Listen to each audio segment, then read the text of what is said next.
Hello, everybody, and welcome to For the Fans Entertainment Tuesday recap show of BB Can 10. How's everybody doing? Solid. Good. Marvelous. Everybody's here tonight. All our beautiful faces, starting with our kingly Kevin, our super knockout Kiley, and our Gino wannabe Josh Vitello.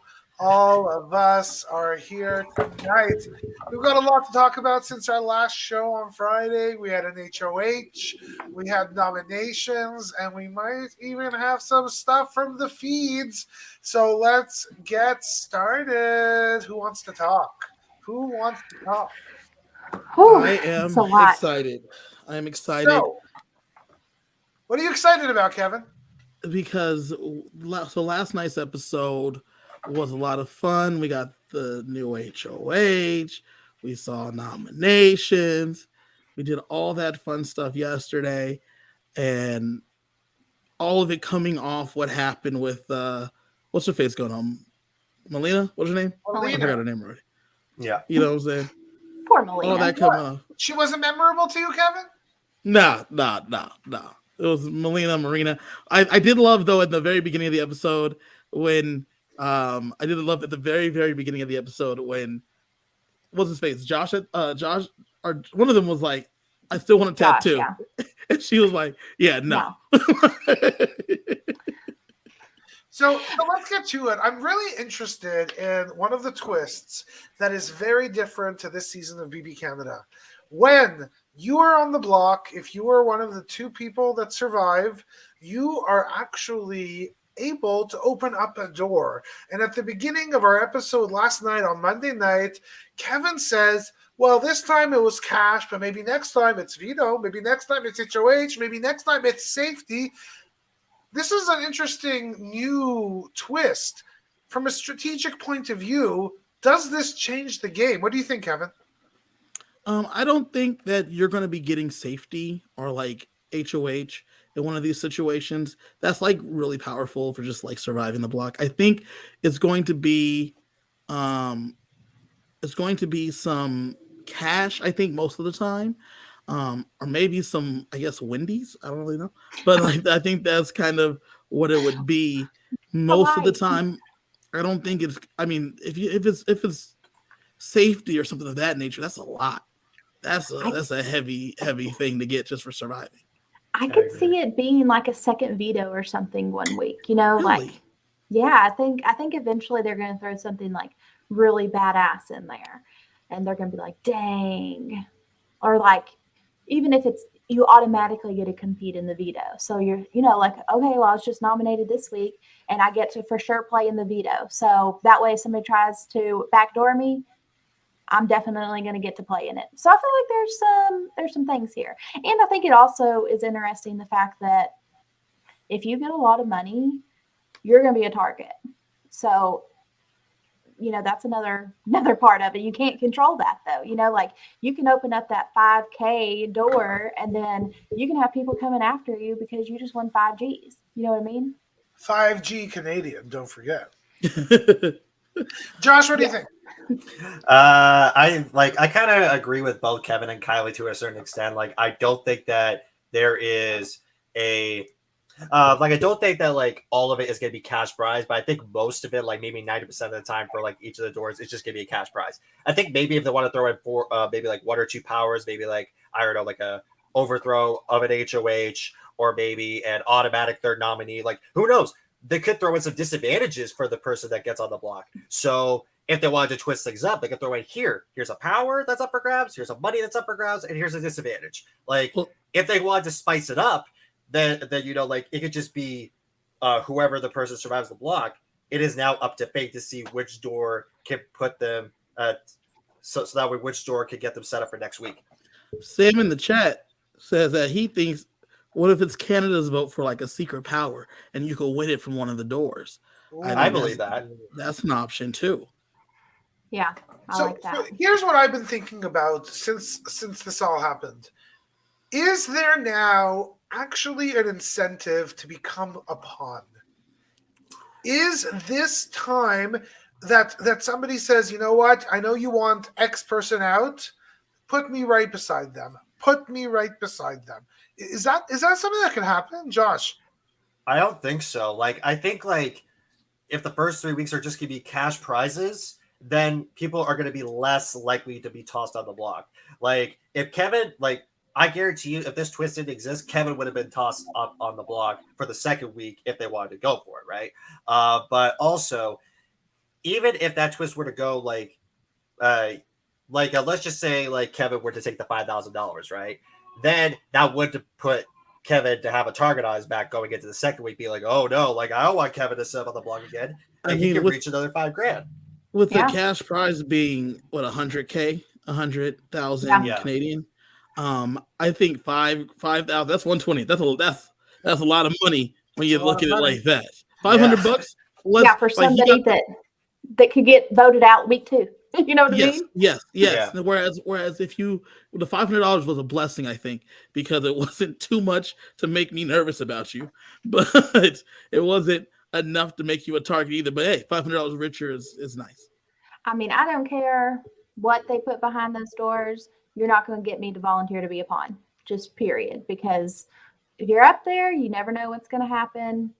And if your ultimate goal is to win it all and win the $100,000, no, don't get blindsided by the temporary. So, although you probably have a better chance of getting something opening a door than winning the whole game, but if you came there to win, then don't volunteer to be a pawn.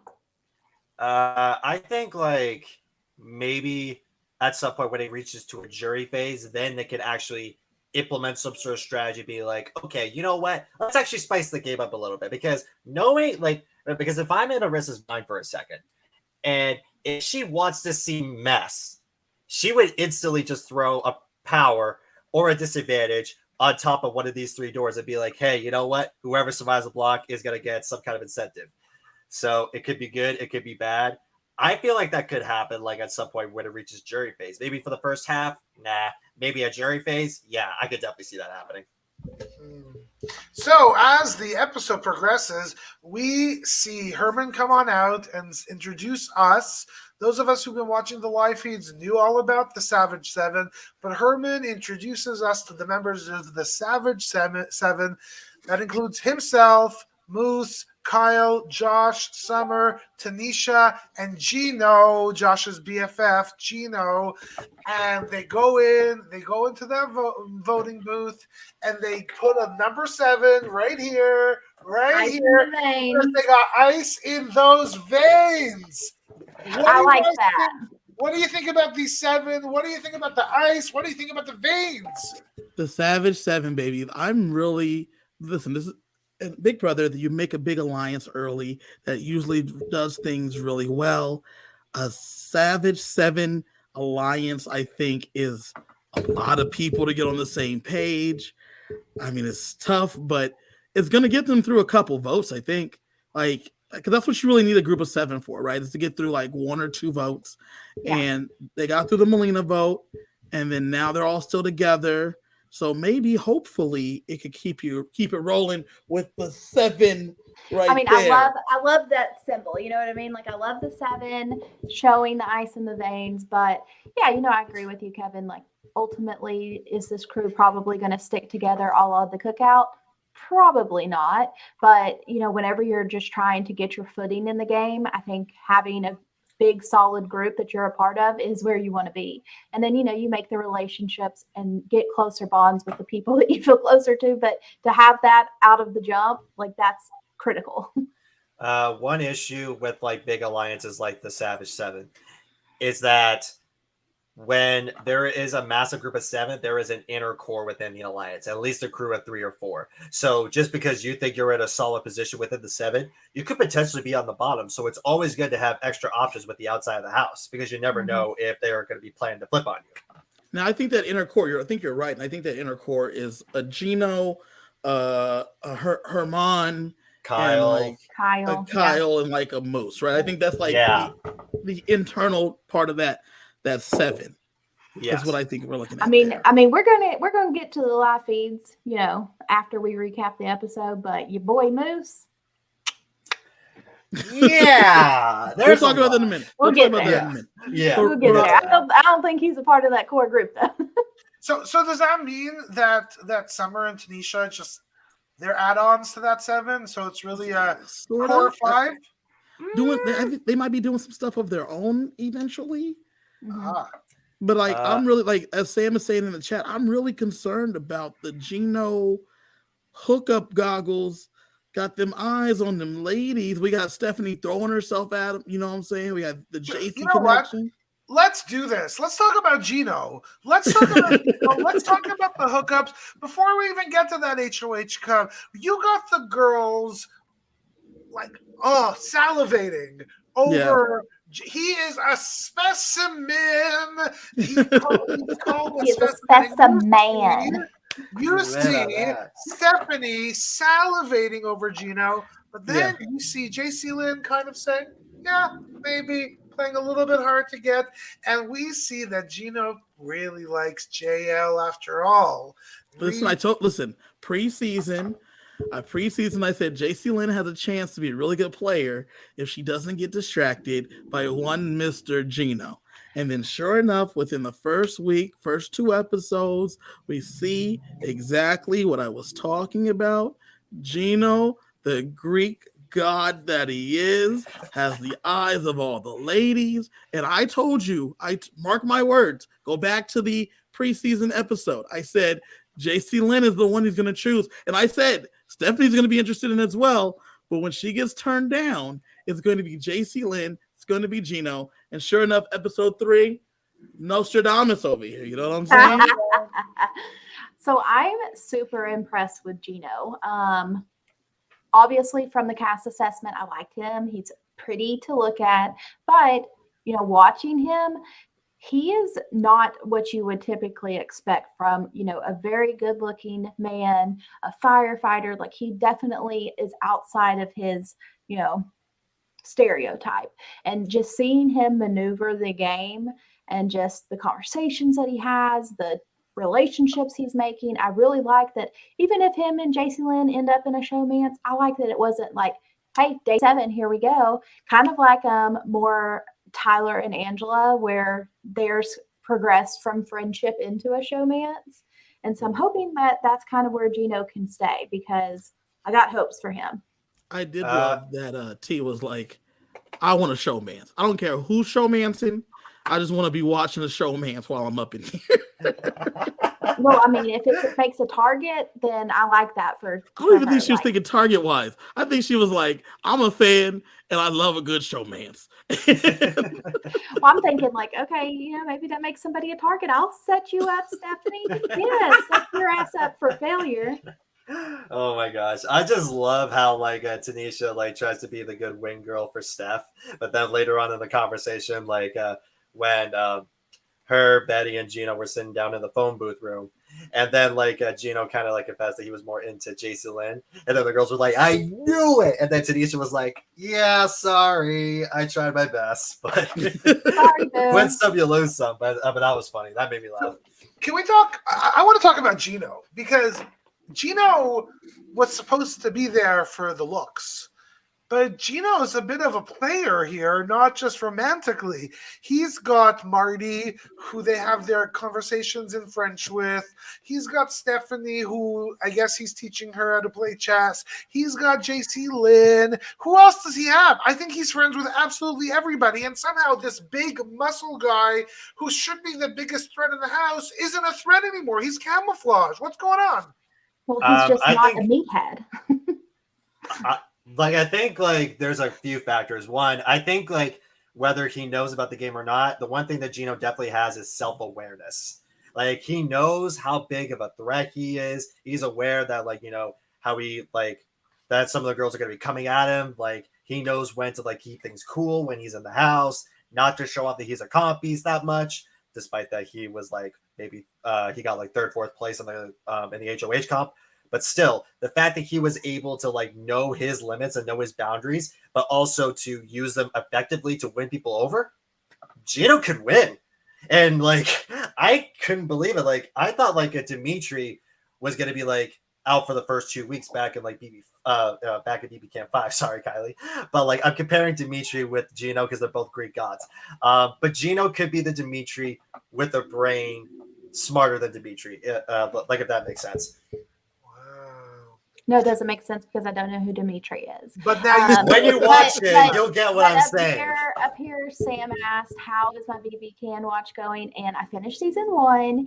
I'm a good ways into season 2, so that's where I'm at. And I'll definitely get 2 finished in the next couple days. I love season 1. Did you like how season 1 ended? Yeah, it was great. I can't believe it, and I can't believe that it was so last minute too. Like, oh Lord. Okay, so let's go to the HOH competition. I loved this HOH competition because it was so colorful. It was so relatively simple. All these players had to do was stand on their surfboard and make sure they balance that watermelon out and make sure it doesn't fall. Fun HOH comp. Tons of stuff happened. We got to our final 4 with Gino, with Stephanie, with Marty, with Kyle. And we see Stephanie starting to try to make a deal with the boys. Boys, I won't put you on the block. You don't put me on the block. But nobody was budging. Everybody accepted the deal, but nobody was budging. Marty then goes to his heart and says, I just want to see my family. And Kyle runs away. You got Gino left. You got Marty left. You got Stephanie left. All of a sudden, Gino falls out. And again, Marty goes back. Hey, I won't put you up. I won't put you up, Stephanie. Just fall down. Stephanie says, I won't put you up either, Marty. You fall down. Nobody falls down until Stephanie does. And Marty wins his first HOH. He said he wanted to be a comp beast. And here's the first tick mark in his resume. What do you all think about this comp? What do you think about the winner? Well, right here in the chat, Sam asked, do you think Betty threw the comp? Betty was out within a minute. No, 2 seconds she claimed. 2 seconds she claimed. I don't think she threw it. I think she was just bad at it myself. Sucks. I think, I don't think she sucks. I think she was just bad at the comp. It was, you had to balance on like a surfboard type situation and like rock back and forth. It seemed tough. It seemed very rhythmic. If you're bad at rhythm, it seemed tough. One thing that I thought was extremely interesting is that if I'm making a deal with you and you don't drop immediately, then we didn't have a deal. Right? I said, hey, drop and give me this thing. And you're like, let me think about it for 20 minutes. That's not a deal. Right. No. That's not a deal to me. I wouldn't have bought and like yeah. And like I want to interject on this. That's kind of interesting is that like Marty kept on pleading to Steph being like, drop. Like I really want this HOH. And then Steph was like, I want this too, Marty. And then I'm just thinking of like, Marty, if Steph doesn't accept the deal right away and doesn't drop, that's a red flag. That means Steph is going to be gunning for you later in the game. So I would have just been like, okay, you know what? Screw the deal. Let's just fight it out. But that's just my opinion. I'm happy to hear that Marty is like a man of his word on that, but also I wouldn't have honored the deal. I don't think it was a good idea. I think Marty should be like, you didn't drop immediately. So yeah, we have no deal. This is not the Canadian way, Kevin. I don't know what you're talking about. Welcome to BB Canada. We're cutthroat, but not outward. There was 2 things that really stood out for me in this competition. Number 1, I thought the relationship that seems to be forming between Marty and Tanisha might be a dangerous one down the line. They're bonding over family. They're bonding over children. They're really showing their respect for each other. They both speak the same language. So that was something that really stood out for me during the competition.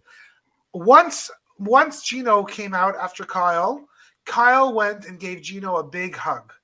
Another thing that really stood out to me, you saw that he actually cares for Gino, that Kyle and Gino have some type of relationship. So when we're going back to that Savage 7 and we're thinking about this core 4 or core group, You know Gino and Kyle have something deep going on. Tanisha doesn't even have Marty in there, but Tanisha has people on the side. She's getting around. Stephanie also wishes she had something deep going on with Gino, if you know what I'm saying. Oh, this is a rated PG here. What do y'all think? I think Kyle and Gino definitely have some kind of good friendship, right? I think that they are. Yeah, there's a bromance going on there, and so when he drops out of the challenge, I thought that was really good for this. I was concerned for the Savage 7 because Marty wins it. He's not in that group. Mm-hmm. But he's not in that group. And everything's ended up working out. But like at the time, I mean, I just don't understand why he took that deal. Why he wants to hold true to the deal. Well, and I mean, my thing, like you're saying, I mean, he's not in the Savage 7. There's only 14 people left, so 13 when you take himself out. So like, there was only 6 people for him to nominate that aren't in the Savage 7. He took one off the table automatically. So like, his nominations somehow end up, keeping the Savage 7 intact, which is not likely. But that is to show the depth of relationships that in just 2 weeks, Gino has created and Tanisha have created. They probably they both went into his ear and said, don't touch Kyle. Don't touch Summer. Right? So it is the strength probably of their social relationships. Mm-hmm. Yeah. Yeah. Well, I think sorry, go. No, you're good, Josh. Okay. No, I think that there is definitely a lot more that happened within the first couple of weeks. Obviously, they can only cram so much within 45 minutes. I think, in my opinion, they gave Steph too much of a highlight. I think they should have brought it down to give more of the edit towards maybe Gino, maybe JC Lynn, maybe Kyle, maybe throw in Summer on there because Summer is close with Tanisha on the live feed. So it's just like, where's Summer on this one? You know what I mean? Well, but one thing that I thought was interesting is that after he wins the HOH, we see him starting to figure out what he's going to do for the week, right? So Stephanie is not an option for him because he says that he wants to keep to his word. Marty does. I thought it was extremely interesting watching him work or talk to both Tanisha and to Gino intentionally in French, and them having full-blown conversations in French, and Gino telling JC Lynn in one of their conversations that he's a safe space for Marty because he can speak his almost native tongue, and they can converse freely, and it makes Marty feel more comfortable. I thought that was really remarkable because it's not something you even see until this past season. You didn't see too many people of color on BBUS. So having someone speaking a different language and feeling comfortable speaking a different language is always interesting. I live in Las Vegas, and I'm from Southern California, and there are people that I know that speak Spanish natively, and they definitely feel more comfortable when there's other people that they can speak to in Spanish. I have no idea what they're saying, but it's because they feel comfortable because they know that English is tougher for them. And so speaking in Spanish is just easier. And so watching Marty feel like he's choosing his words with others, whereas it just flowed freely with Gino and Tanisha, I thought that was extremely interesting. Yeah. That's something that down the road, if he's not as comfortable speaking in English, things can be taken out of context, or maybe he says something slightly wrong, or to a native English speaker that how we would not say it or how we would interpret it, that can cause a problem down the road. You don't ever know. But yeah, I loved watching Tanisha and Marty eating their Wendy's and slipping between French and English, in the middle of a sentence, because I, only know English, y'all. Okay. And so just to be able to process that at the same time, that's really interesting to me. Can one of y'all tell me about this Wendy's situation? Oh, yes. What do you want to know? What do you want to know about my Wendy's? I didn't know that Wendy's, like, how is Wendy's such a big sponsor that they're getting Wendy's in a meal? And there's a whole ass window that they get the Wendy's from. So Well, if Wendy's wants to pay, Wendy's gets what they want. I mean, like, it's free promotion because like BB Can is now like considered like one of the best Canadian broadcast TV shows that's out right now, which is why like any kind of like famous company or sponsor that like come in there and be like, hey, we wanted to like give you like just like a little bit of our product just to showcase it on your show, so that way we get more people coming into our business, right? That's basically how good marketing works. And Wendy's got good in on the deal on that. And now every single season since season 5, Wendy's has always been there to show up with their food, and that's how it works. Does everyone get Wendy's? Only the HOH. Only the HOH that gets it. So they get one meal, or they get to eat Wendy's like the whole time they're HOH? So the way the Wendy's things works is that the person who wins HOH, they get to have Wendy's with one other house guest. They get to choose. So Marty in this case chose Tanisha. They get to go on the Wendy's menu and get to pick whatever they want. To be honest, I think they're allowed to get a combo or something. I don't know the limitations on that, but I think they're allowed to get like one thing. They went down, and then next thing you know, they see like the Wendy's open drive-through window, and then you see the screen of Jillian, the season 1 winner, on there, and Marty was just like so blown away, being like, "Oh yay, I saw Jillian," and on there, it felt like the motivation to keep going in the house. I know He brings the food. I know her too. So then Marty brings the food, goes up to the HOH room, and then eats it down with Tanisha. That's how the process of how like the Wendy's thing works for BB So Can. everyone gets the Wendy's if you win the HOH. Correct. And you get to pick, and it's a nice little 2-minute spot where they say they look through the app. Every week, do they look through the app and like choose a thing? Yes. They eat their Fantastic ice cream. promotion. Ooh, their pop. Oh, their spicy chicken this week. Both of them got a spicy chicken. I love my spicy chicken. I get it all the time. It's a great promotion. They need that in the Big Brother house. The Big Brother Yeah, US that's so house. cool. Yeah, I like that. Get like McDonald's or something, Yeah. Do it. Why not? Yeah, I mean, You can Wendy's, yeah. Talking about Wendy's, what did you think about the advice that we got from our season 1 winner that basically told Marty, don't get in over your head, don't be too cocky. No HOH-itis. She said, don't get HOH-itis. It happens all the time. What do you think? I thought that was very, very, very clever. I was jazzed the fact that he knew who she was, because I didn't. And I was like, that's cool that he's like really excited that Jillian is up there telling them about the thing.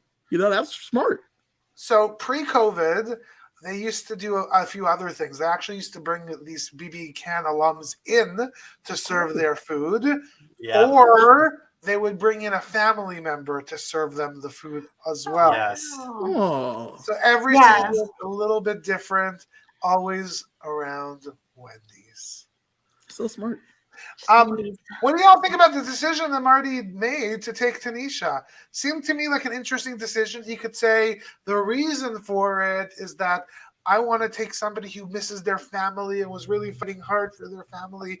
But as we saw, they got in there and they were talking game. It was game talk. I definitely thought it was like a family connection with Tanisha having a kid and Marty having a whole family. That's what I thought. And then they immediately start speaking in French, and I was like, oh, they speak another language? What's going on here? Yeah, I think like because like they're both from Quebec. That's why. No, wait, sorry. I think Marty is from Newfoundland. Correct me if I'm wrong, Sheldon. Marty's from New Brunswick. Petit Rocher, New Brunswick. Okay. So they're both from like the straight East Coast. So that's why they were both able to speak in French. But I think like because like their lifestyles were like so similar, and like I agree with Kevin, and like I think it was probably like a no-brainer for Marty. But I think Tanisha would be someone that Marty could trust 110% in this game. Mm-hmm. That's why he chose her. Do you two speak French? Si, parle en français. Just a little bit, though. I haven't spoken a while. Josh, a little bit. Sheldon, I think, would fit right in. Let's hear it, Sheldon. Je parle avec Tanisha, je parle avec Marty. I'll be so confused. I'll be like, they can speak another language in here? That's not fair. So it's Peace, interesting. senor. So it's kind of interesting. We were sort of talking about, Kevin, you were talking about the cookout having a connection based on their cultural background. Does this put a threat on Tanisha, Gino, and Marty that they all speak the same language? That maybe they'll be aligned to each other? Like, is there a threat on them? I think they'll be the same. I think they have the same cookout threat level, right? Where nobody thought about this being a reason for them to be threatening. But I think that those three are very obviously bonded, right? Tanisha's sitting in there in the phone room with Gino, kikiing with him about who he has a crush on, and he's being like open about him having a crush on JC Lynn. You have Marty talking to Gino openly. You have Marty talking to Tanisha openly. I think the comfortability of being able to strategize in the open without anyone realizing you're strategizing in the open is a strong benefit that's gonna bring them together and have them working together. Yeah, I mean, I like agree. literally, you can have a conversation. You can be talking game. If people don't know French, you could talk game in front of them and they not even know. So what I would do is I would go in the house and I would know how to speak French. I wouldn't tell a damn person. No, you have to And I tell would try people to catch because your ass. no, don't try to catch them because you could build the bond with that. Marty is very I'm obviously gonna catch bonded to him. Gino because I'm sneaky. they're I'm gonna catch them. speaking French. Now, like for instance, like if you're speaking French in front of Josh, right? Josh is picking up words here and there, but he's not great at it. Whereas if you're speaking in front of Sheldon will be like, But don't forget, we all have taken French. We Yes. all Okay. have some level of French in this country. Maybe Okay. some are a bit more proficient than others. So there certainly, it would be interesting if there were two, I don't know, Farsi-speaking individuals that nobody in Canada would know that unless they actually speak Farsi, right? So some people are going to be able to pick up a word here or there. So there is a little bit of, you got to be a little careful. So openly, don't speak so openly, but like if you're walking by, you're not going to just overhear them, right? Because you're not paying that much attention to people speaking a language that you don't know that well. So let's talk about the office, Marty's office. One by one, these house skits come in, and one of the first people that comes in is Jess. And here we go. Is this about to be a disaster again? Kylie, what happened? What happened, So, Kylie? I thought Jess did a little bit better this episode. They still had some moments where it bordered on, like the condescension. aggressive. Yeah, aggressive. But I do think that they were able to tone it back a little bit. So it wasn't terrible. They were smart to appeal to the fact that Marty needs them. And that they are a house target, so therefore they don't need to be a Marty target for today. Yeah. And that was smart. Mm-hmm.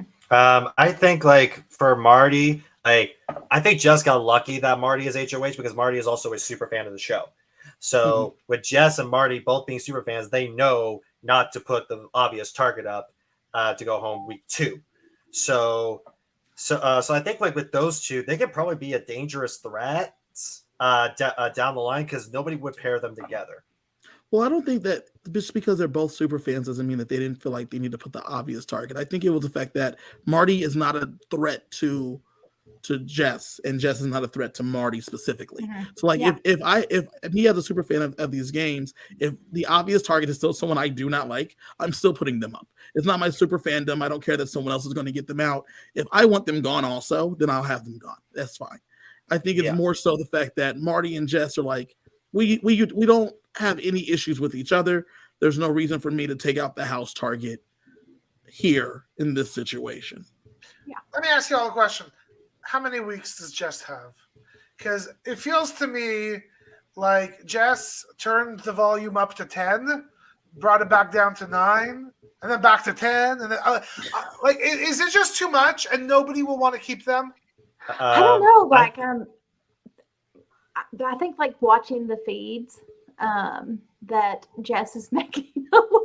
I'd say watching the feeds, listening to updates about the feeds. It seems like Jess is making a little bit of inroads. And I think if you keep letting them slip a little bit further, they're smart enough, they know the game well enough that, the more weeks you give them, the more dangerous they become. Right. I think like with Jess, I give them a month. I think like they could make it past the first few boots, but I don't think that they were gonna make it to jury. I think like that the Savage Seven really wants Jess out. So like if one of them wins HOH, bye bye Jess. That's kind of how I see it. So we got a few I more agree. We got a few more people coming into the office. We have Jay coming in, and Marty basically saying, "Yeah, you're on the list." I thought that was very interesting that Marty was just telling people. He told Stephanie, "Listen, I'm going to honor my deal, but I did not know where your head was at, but I'm going to honor my deal." He tells Jay, "I think we haven't really connected." Jay's like, "Well, am I going up?" Yeah, you're going to go up. That's kind of what we're going to do. Yeah, I like the bluntness. Just I thought it was Yeah. interesting. And he does the same with JC Lynn. This is the way he plays. He tells you what he's going to do, and then he does it. Because the nomination ceremony comes along, and what does he do? Puts up JC Lynn, puts up Jay, makes it very clear Jay is my target. Is this good strategy, or is this crazy? I thought it was interesting that when Jay came and spoke to him the second time, and Jay's like, "Well, let me know if I'm the target." He's like, "Well, okay, you are." and then when JC Lynn came up there, he's like, we just haven't connected that closely as I did to others. After JC Lynn got the heads up from Gino, I thought it was really interesting that Gino didn't even try to save her. Mm-hmm. That's something that impressed me, because Gino has that good relationship with Marty. He's got the good relationship with JC Lynn, and he's like, okay, I don't need to try to persuade Marty to not nominate her because he's not her target. So let her go up on the block. I don't expose how close I am with her. And to JC Lynn, he can be like, hey, sorry, I tried, but you're going up on the block. I did like that Gino came and told her, hey, I tried. Despite that Gino didn't do anything. That's what's funny. But she won't know until she goes home. So good for him. Yeah. Well, again, here is Gino really staying true to that 7. JC Lynn's not in that 7. Marty's not in that 7. He's staying true to that 7, making sure nobody else in there gets on the line, while still creating these tentacles out to these other people who are out of that 7 and putting himself in a better position. This guy's playing, and he knows what he's doing. It's dangerous. Playing the game. He's playing the game. He's doing pretty good. I agree. What do y'all think about what's been going on those live feeds? Josh, what are our live feed updates? Oh my gosh! Like, where do I begin with this? So anyone that is wants to not be told what's going on, dip out now. Now's the time to go. We'll give you about 10 seconds to get up out of here. So while we're giving you the time to get out of here, one thing that I wanted to mention about the nomination ceremony was Jay's aliens over his nipples. Oh my god! I don't think that this can go unaddressed. Does somebody understand it? Because I don't understand it. It was an interesting outfit. I mind their out. I didn't mind their outfit at all. Whatever they wanted to wear, that's good for them. I minded it. Interesting choice. Did you guys see how good JC Lynn was looking though? Yeah, JC Lynn is just a cutie. So yes, yeah, I was a fan. All right, now we can talk about some live feeds. Okay. So just to go to a certain point of where we're at, there has been a massive alliance chat chart. I don't know if y'all have the picture of that, but you have the Savage 7, and then you have so many extra voting block alliances. There's one with the girls alliance. There's one with the separate guys alliance. One that's interchangeable with Herman and Marty. Have an interesting duo with Jay and Josh that wasn't shown at all in the edit. I'm like, I wonder why that wasn't shown. But then they also established a close relationship with Gino and Summer as well, and the dynamic duo with Tanisha and Summer being the middle of everything. And one thing that I also want to mention, that Helena basically set off the explosion for Jay to blow up the house and say, I am targeting the guys. you basically just sealed your fate right there and went up straight to Kyle and said, yeah, my target is you, Marty, Gino, and Herman. I'm like, why would Listen, you go for that? Josh What do is y'all think about that? I Josh is don't having an explosion of the mind. Let's first break down the basics. Yes. JC Lynn and Jay are on the block. JC Lynn wins the veto, takes herself down, and in her place, Marty has put up Betty. Betty. Whoa. Yeah. It's a blind side. Doesn't even tell anybody. I think he tells Gino that that's what he's going to do, or Kyle. Can't remember which. Doesn't even give Betty a No one warning. saw that Just coming. And drops as it Josh off. said, all of that, all the connections is what led us to where we are at now. So currently on the block in the house, Betty is sitting next to Jay, with Jay being the target, expected to go home because of Jay just outright saying he's coming for the dudes in the house. Yes. Which is insane. And I think, like Josh said, it was egged on by Tanisha and Summer pushing Jay to just outright target them. Yep. I don't think it's a terrible plan. Like, if you've said it and it's what's gotten you into hot water, then you're going to have to double down on it. And you need to get the support of all of the females if that's the route you've decided to take. And you need to try to gather up the outsiders that aren't in that big group. You need to gather the women, because it is kind of separating a lot by gender. You're really seeing the guys together, you're really seeing the girls together. And so if that's the route Jay's going to take, then they have to double down and be like, girls, y'all need to keep me in this house, because I'm going for Gino. I'm going for Marty. I'm going for Moose. I'm going for Kyle. And, this is the benefit of keeping me in here. I'm going to take that target off of y'all, and I'm going to be the one that is actively in the open coming after them. I don't care.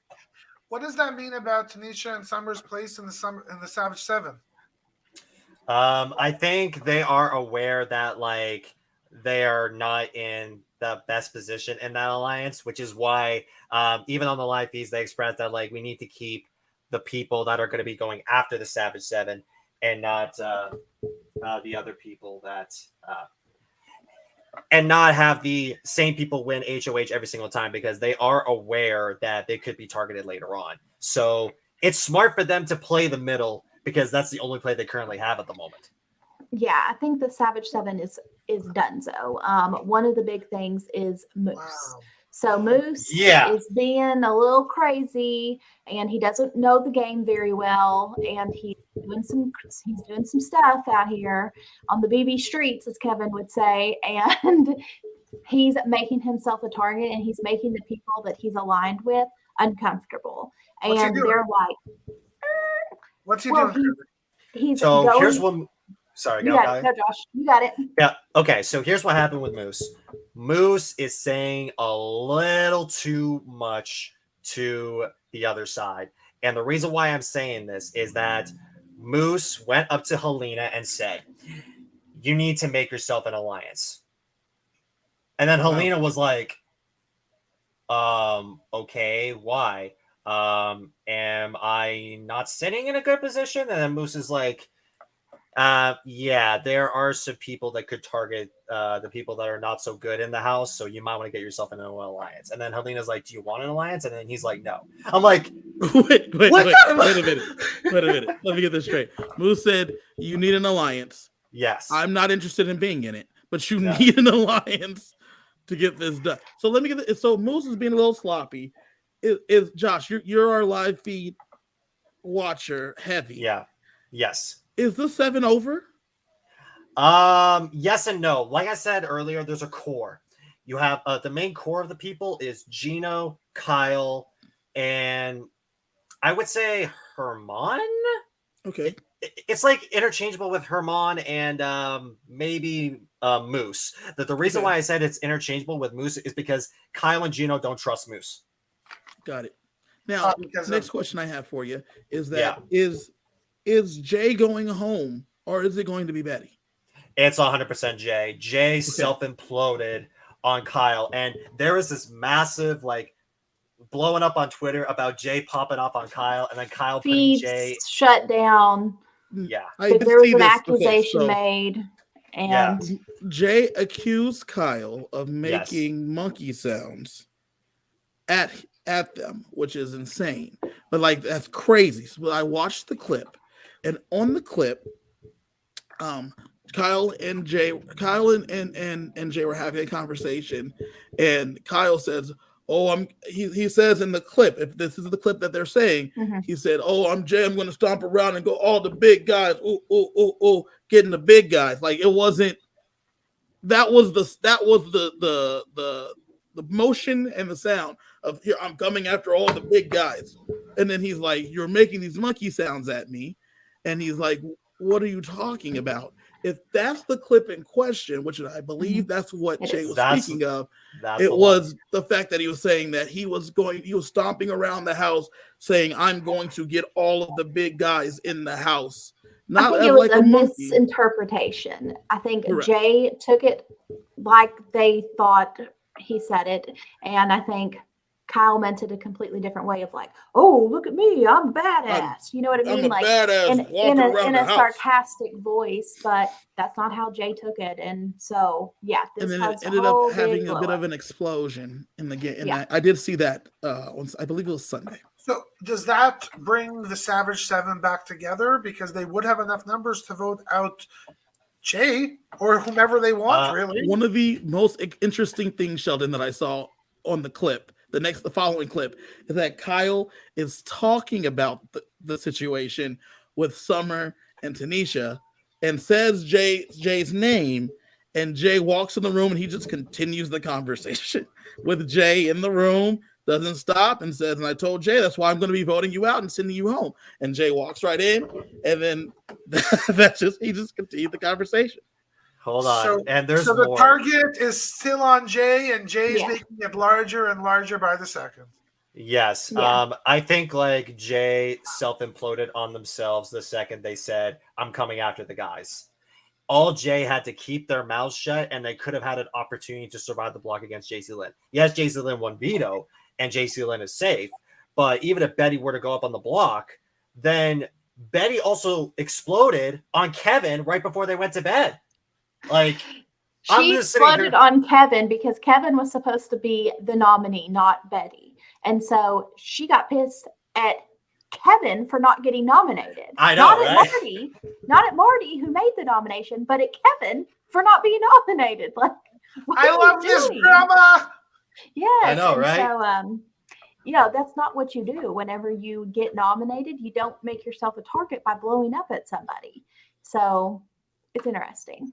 So we got Betty on the block, we got Jay on the block, and according to our resident feeds expert, looks like Jay is going. Anything else stuck out from all of you from this week's episode? Anything else you think is about to happen? So I think the the feeds, they're watching for Summer. They watching for Summer on the feeds. Like everyone that I follow on the Twitter, they love them some Summer on the feeds, but Summer's not really in the show yet. You know what I'm saying? But Summer's giving it on the feeds from what I hear. Yeah, and I think that Helena is actually in a lot better position than she's being shown on the episodes right now because she's making a lot of connections and she's having a lot of conversations. And as this, Savage Seven group is kind of self-imploding a little bit and they're kind of branching off, Helena's in the discussion of like, "Oh, hey, this, maybe bring Helena in." And so Helena is setting herself up well. On. Is Helena playing a little bit of a I don't really know what's going on game, but really she knows what's going on? Is that ditziness not like partially her personality, but she's leveraging it to lower her target?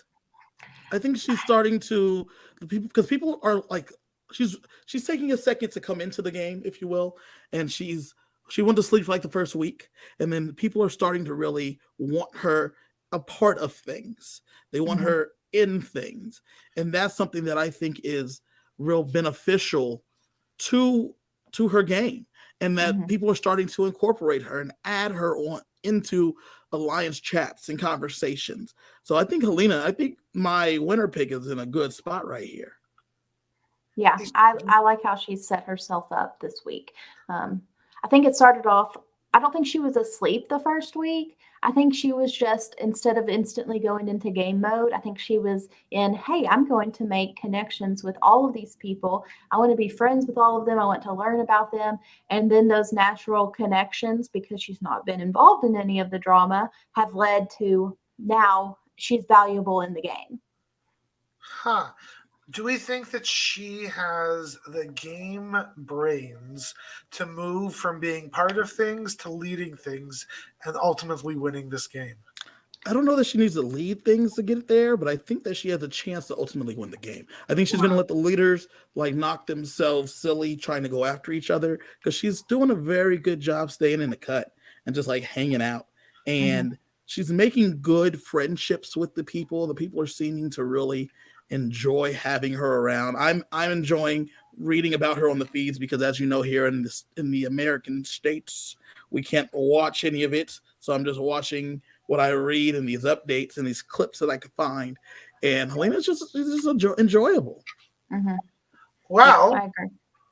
that was an awesome week. A really interesting episode this Monday, where we got the HOH, we got noms, we got showmances, we got a lot of relationships forming, and a lot of stuff going on the feeds.